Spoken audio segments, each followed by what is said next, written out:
Watching around the world in my first international address today.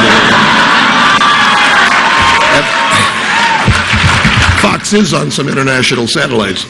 They're watching this in the UK right now going...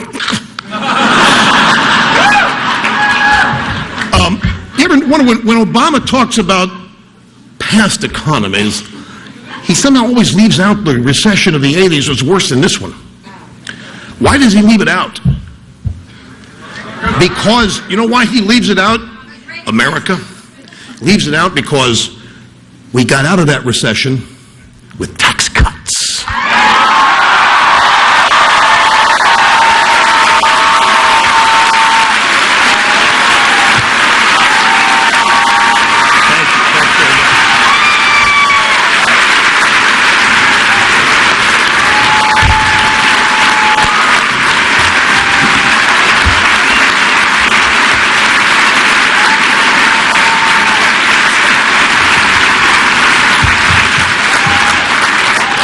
For those of you watching at home, I'm not nervous. It's just really hot in here. These people are wired.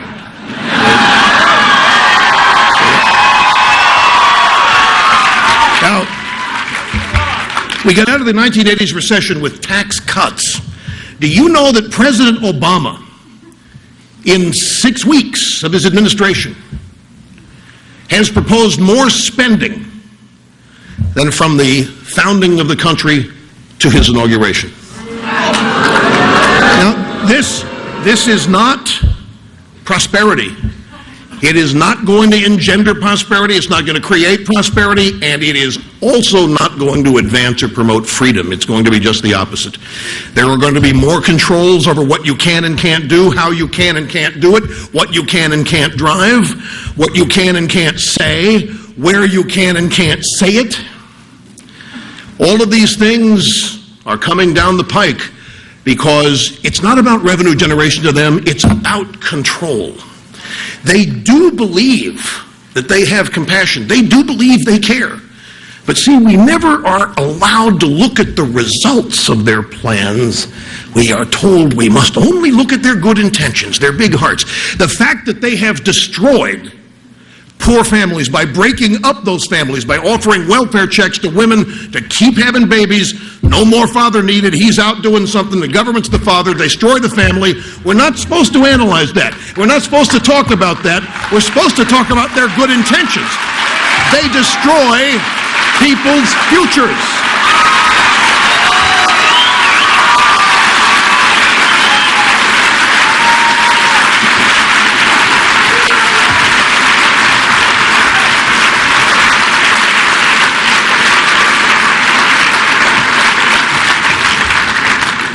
Future is not big government, self-serving politicians, powerful bureaucrats. This has been tried, tested throughout history.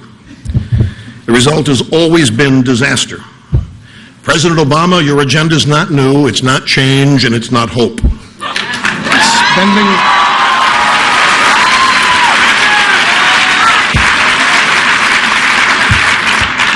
Spending a nation into generational debt is not an act of compassion. All politicians, including President Obama, are temporary stewards of this nation.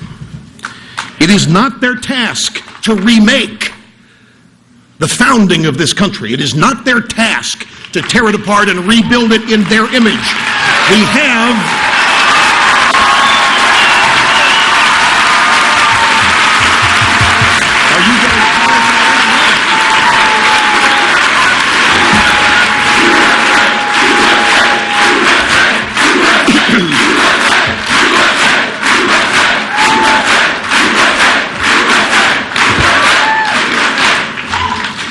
It is not their task, it is not their right to remake this nation to accommodate their psychology. I sometimes wonder if liberalism is not just a psychosis or a psychology, not an ideology.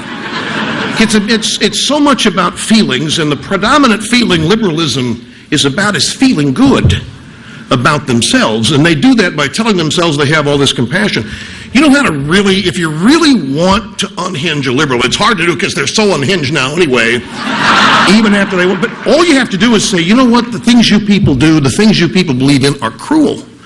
That's the last way they look at themselves. They are the best people on earth. They're the good people. You tell them that their ideas and that their policies are cruel, and the eggs start scrambling, and just, it's fun to do. I have learned how to tweak liberals everywhere. I do it instinctively now. I tweak them in the media, tweak them in the, there's no reason to be afraid of these people, but why in the world would you be afraid of the deranged? So, there really is no reason to be afraid of them. And there's no reason to assume they're the minority, and there's no reason to let them set all the premises and the agendas to which we respond to. I'm getting a little bit ahead of myself here, but everybody asks me, and I'm sure it's been a focal point of your convention, well, what do we do as conservatives? What do we do? How do we overcome this? Well, the one thing, and there are many, but one thing that we can all do is stop assuming that the way to beat them is with better policy ideas right now. I don't want to name any names, it's not the point, but I talk to people about the Obama budget, or the Obama porculus bill, or the Obama, whatever the hell next, the TARP 2, whatever it's going to be. And they start talking to me in the terms of process and policy. You know, and I say, stop it. We're not, what do you mean? Who's setting the process? Who's setting the policy? They are. You want to tweak it? You want to, no, this is philosophy, folks. This guy, I forgot to, this guy in the focus group after Bobby Jindal said, oh God, I didn't want to hear him talk. He says, Republicans and Democrats, Republicans and Democrats. Ladies and gentlemen of the United States of America, that's exactly what your future is about. Who wins? Republicans or Democrats, conservatives versus liberals. The notion of partisanship, false premise.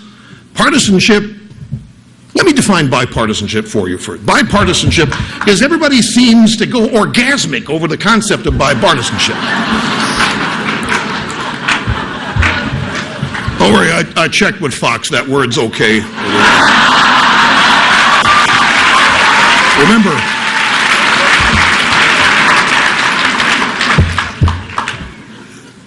they covered the Lewinsky thing, so that's my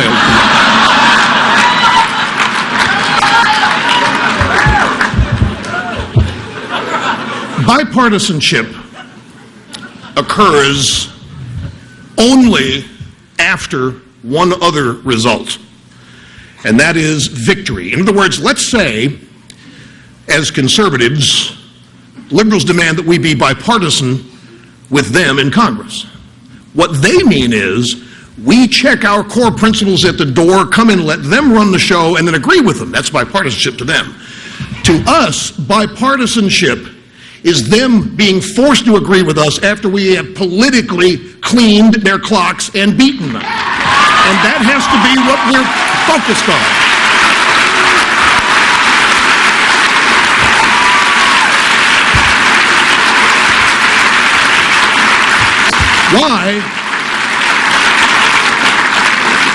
Why would any of us in this room who hold the core beliefs we believe, somebody tell me, where is the compromise on all of this spending?